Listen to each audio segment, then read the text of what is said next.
Hello, I'm Linda Ruas, and this session is called F is for Fake. It's about fake news.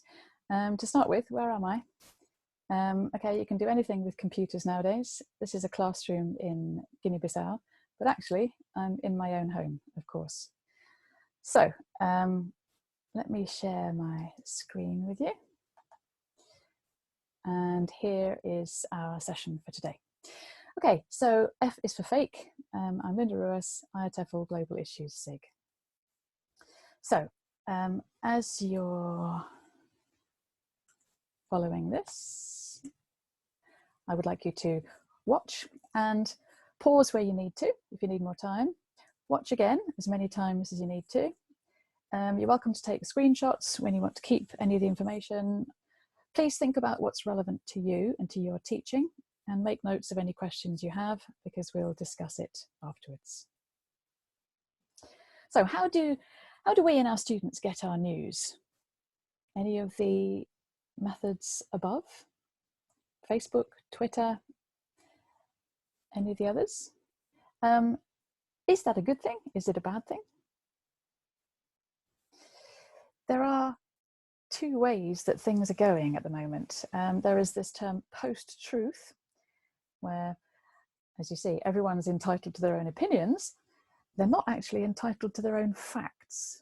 Are we in the era of post-truth?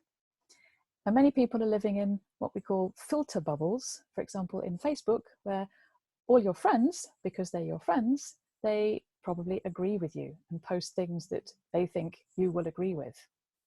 Is this a good idea, to live in a filter bubble? So we can pop the filter bubbles, and we can differentiate between fact and opinion. How are we going to do that? So how can we spot fake news? Here are 6 ideas. Which of those 6 do you think are most useful? You can pause now if you want to think about this.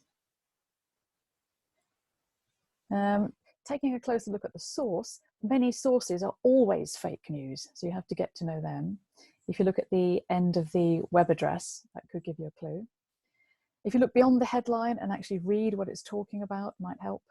Checking the same story in other sources. If it's reported in several sources, it's more likely to be true. Checking the facts, for example, on one of these fact-checking sites on the right. They might be quite useful.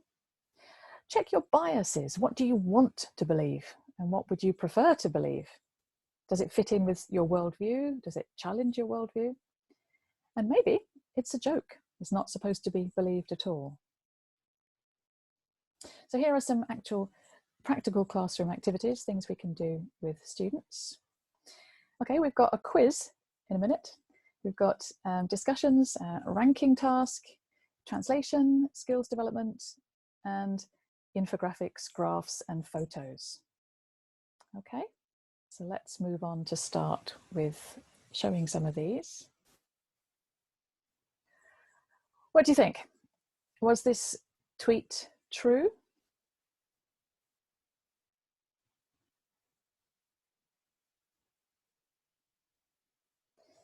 Okay, it wasn't true at all.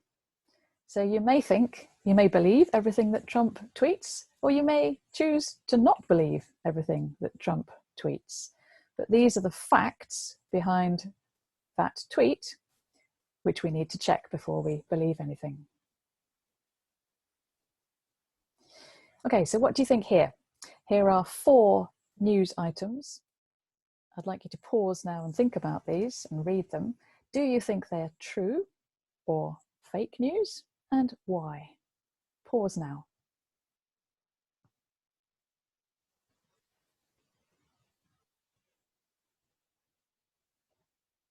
Okay. Do you think they're all real, all fake, some of each? Let's have a look. They're all false, all fake news. Okay, category 6 hurricanes don't exist. Some journalists made that up. In the Grenfell Tower terrible tragedy, there were lots of stories going around of fake news, but we need to look at the actual facts. The story of the imam in Canada, he'd never even been to Texas. Somebody just invented that for some reason. And in the earthquake in Mexico, the girl, Frida Sofia, never actually existed, although people really wanted her to exist. Why would people believe all this fake news? Another question to discuss. Okay, we have lots of videos or listening tasks. There's this one from the BBC, and you're welcome to take a screenshot or note it down. And you can practice listening to the video, noting down 3 reasons why people share fake news and 3 ways of spotting fake news. Very good to develop skills while dealing with fake news. Here's a discussion task for class. Which of these uses of fake news around the world do you think are the most dangerous? So this is reasons why people or organizations use fake news. What do you think? So maybe pause or screenshot to think about this question.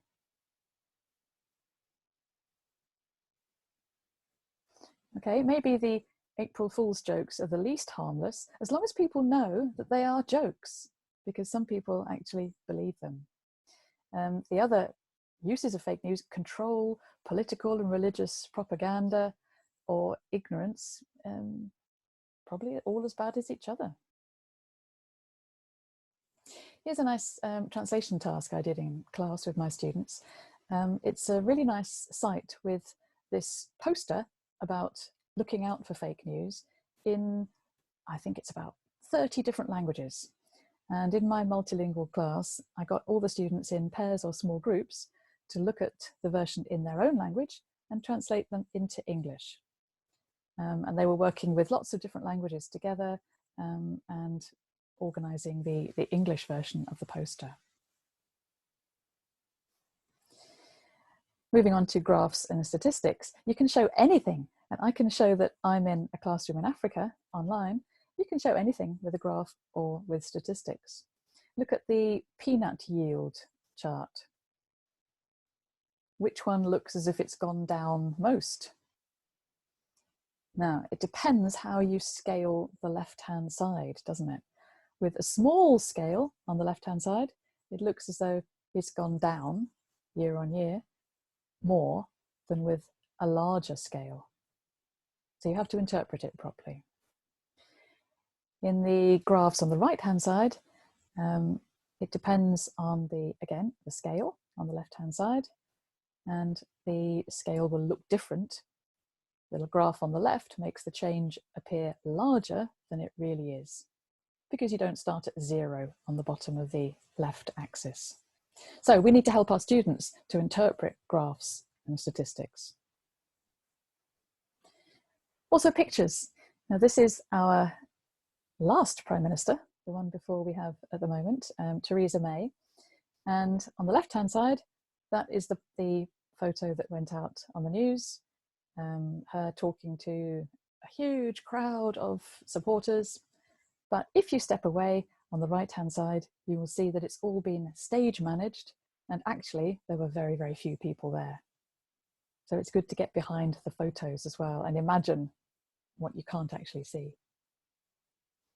So we need to develop critical literacy when people are thinking about what they're reading. Is it true? Is it not? Digital literacy, how people work with computers and the internet. Number literacy with graphs and statistics, for example. News literacy. Is it true? Is it not? All information is not created equal. Here's a nice news literacy project with a link there, the newsliteracyproject.org, that you might like to do with your students. So all of these things have a huge amount of benefits. For us, for our adult students, for teachers, we need to understand the importance of reading the news regularly, putting the fake news into context, and how important it is to talk to children about fake news, and to discuss things and to actually look up together if it's true or not. For teenagers, discussing, ranking, understanding propaganda and manipulation, this will help protect them in terms of safeguarding, to keep them safe from being exploited. It's also very useful language and skills development. We can learn lots of new vocabulary. We can get them to research. I got my students to each write one real news item and one fake news item, and then they all had to read each other's and guess which was which. That was quite a nice integrated skills task. It can get students from lots, lower order thinking skills, to HOTS, higher order thinking skills, which is where we want them to be with their critical thinking. And it's part of critical literacy pedagogy, bringing news and global issues, of course, which news is, into the class. Do you have any questions or comments? Okay, note them down and we'll discuss them. Thank you.